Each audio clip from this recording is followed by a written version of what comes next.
तर नमस्कार मित्रांनो, आपण आता आलो आहे रत्नागिरी स्टेशनला आणि आता बघूया. आता नेत्रावती गाडी गेलेली आहे. आता मला वाटतं आपल्याला दिवा पॅसेंजरच भेटणार आहे.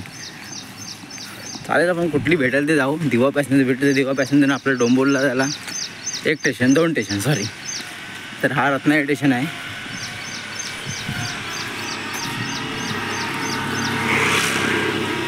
आणि इकडे आमची प्रायजाने एक बॅग डोक्यावर घेऊन चालले रत्नागिरी स्टेशनला. आणि आता आम्ही तिथून दिवा पॅसेंजर किंवा कुठलीही हॉलिडे स्पेशल गाडी पकडून मुंबईला जाणार आहोत. आता रत्नागिरी स्टेशन खूप सुंदर वाटतं आहे बा.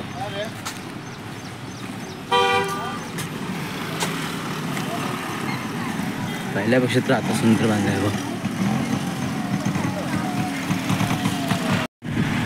शिवमच्या मामाने तिकीट वगैरे काढून ठेवलं आहे. फक्त जाऊन आता गाडीमध्ये जायचं आहे. काय बोलते?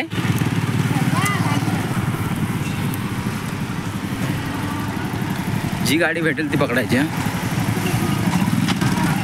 आता आपण रत्नागिरी स्टेशनला आलो आहे.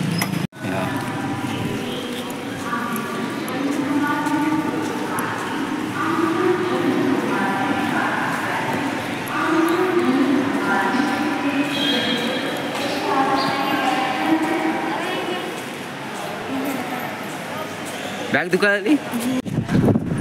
शिवमला घेऊन आलो आहे. जायचं पुढे गेलं.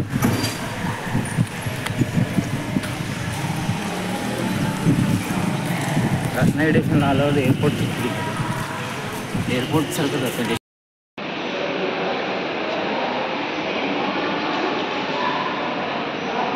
कोकण रेल्वेचे शिल्पकार प्रो मधुकर दंड होते.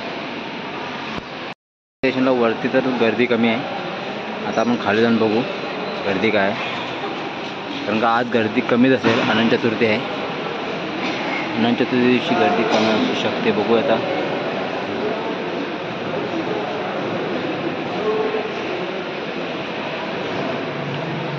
सुंदर असा मस्त वाटतं ना Ratnagiri station.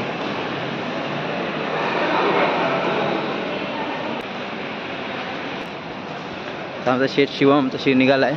Shivam, confirm ticket आहे तुझी?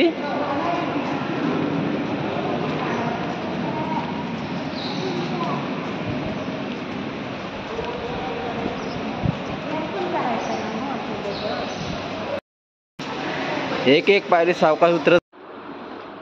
शिवम आमचा प्लॅटफॉर्ममध्ये जात आहे ट्रेन पकडण्यासाठी. शिवम, सावकाश चाललास? तिकीट काढलं बेटा?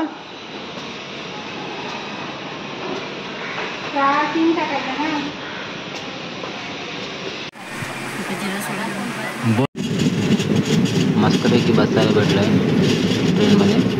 ऑलरेडी स्पेशल गाडी आहे. आता बघू किती वाजता दिव्याला पोचतो आहे.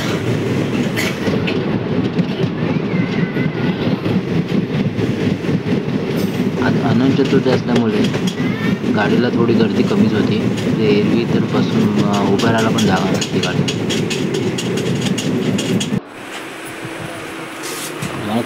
सर्वांनाच बसायला भेटला तर शिवम मस्तपैकी झोपला आहे. रत्नागिरी स्टेशनलाच तो झोपला. झोपलेत बघ भारी. मस्त डाळ झोपलेला आहे. गर्दी खूप कमी आहे गाडीमध्ये. पूर्ण गाडी खाली आहे.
मित्रांनो हॉलिडे स्पेशल गाडी पूर्ण आम्ही मुंबईला निघालो आहे.